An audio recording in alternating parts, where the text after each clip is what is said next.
In the African American community, we have a long-standing, multi-generational joke about what we call CPT, or colored people's time. It is a commentary on our perpetual lateness to church, to cookouts, to family events, and even our own funerals. But there's another far less amusing aspect between Black people's relationship with the clock and the calendar. It's the political nature of time. If time had a race, it would be white. If you're Black in America today, the obstacles you face on a daily basis are usually right out there in the open. A broken system of urban decay, a trigger-happy police community, and a criminal justice system that is quick to condemn, but slow to rehabilitate. But sometimes, the obstacles that matter the most aren't so easy to identify. If you're Black in America today, time is conspiring against you as well. The Racial Politics of Time by Brittany Cooper. Now, I know, making such incendiary statements makes us uncomfortable. How will we move past the point where race really matters? How will we ever get over racism if we keep on talking about race? But you see,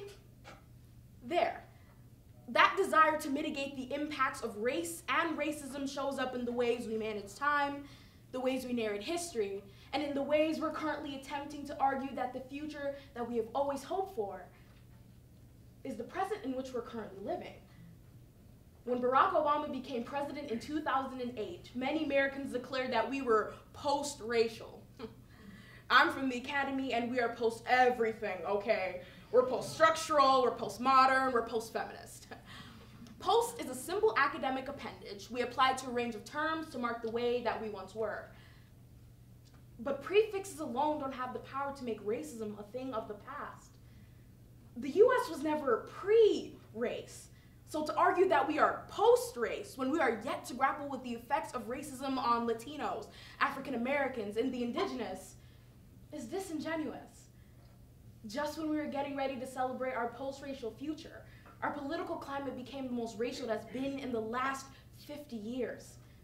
So today, I offer to you 3 observations about the past, the present, and the future of time as it relates to the combating of racism and white dominance. Now, the past. Time has a history, and so do Black people. But we treat time as though it doesn't have a political history bound with the plunder of native lands, the genocide of native people, and the stealing of Africans from their homelands. When white male European philosophers first thought to conceptualize time and history, one famously declared that Africa is no historical part of the world. Essentially, what he was saying was that Africans were people outside of history who had no impact on time or the march of progress. This is one of the foundational ideas of white supremacy. We also see this idea in a scenario where, as much as I'm doing right now, a Black person stands up and declares that racism still matters. And a person, usually white, says to them, "Why can't you just get over it? Why are you stuck in the past? We had a Black president, we're past all that." William Faulkner said that the past is never dead. It isn't even past. But our memories are longer than our lifespans. We all carry family and communal hopes and dreams with us. We don't have the luxury of letting go of the past. But sometimes, our political conditions are so troubling that we don't know if we're living in the past or if we are living in the present. Take, for instance, when Black Lives Matter protesters go out to protest the unjust killings of Black youth at the hands of the police, the pictures that emerge from the protests look like they could have been taken 50 years ago. The past will not let us go. But still, let us press our way into the present, where I would argue that the racial struggles we are experiencing are clashes over time and space.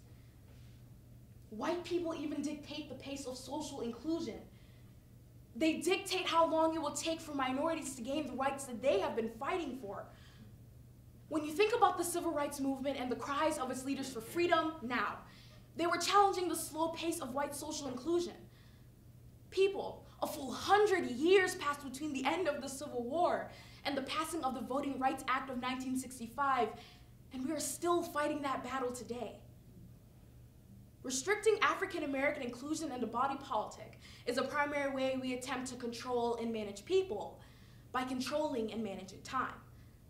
But another place we see these time-space clashes is in gentrifying cities such as Atlanta, Brooklyn, New Orleans, areas that have had majority Black populations for generations, but in the name of urban renewal and progress, these communities are being pushed out.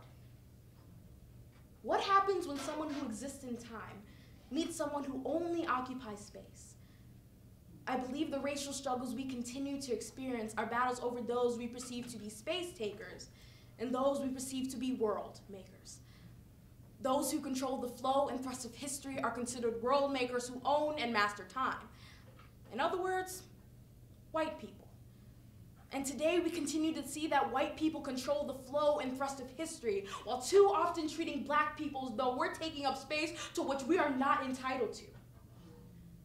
The defining feature of being drafted into the Black race is the inescapable robbery of time. We experience time discrimination not just as structural, but as personal, in lost moments of joy, lost moments of connection, lost moments with loved ones, and lost years of healthy quality of life. So if we are really ready to talk about the future, perhaps we should begin by admitting that we're out of time. Time does not belong to Black people. Our lives, perpetual urgency. Time is used to displace us and placate us through endless calls to just be patient. But if past is prologue, let us seize upon the ways in which we are always out of time to demand with urgency freedom now. I believe the future is what we make it. But first, we have to decide that time belongs to all of us.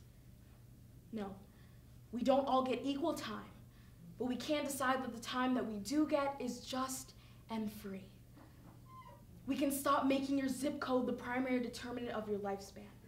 We can stop stealing valuable learning time from Black youth through the excessive use of suspensions and expulsions.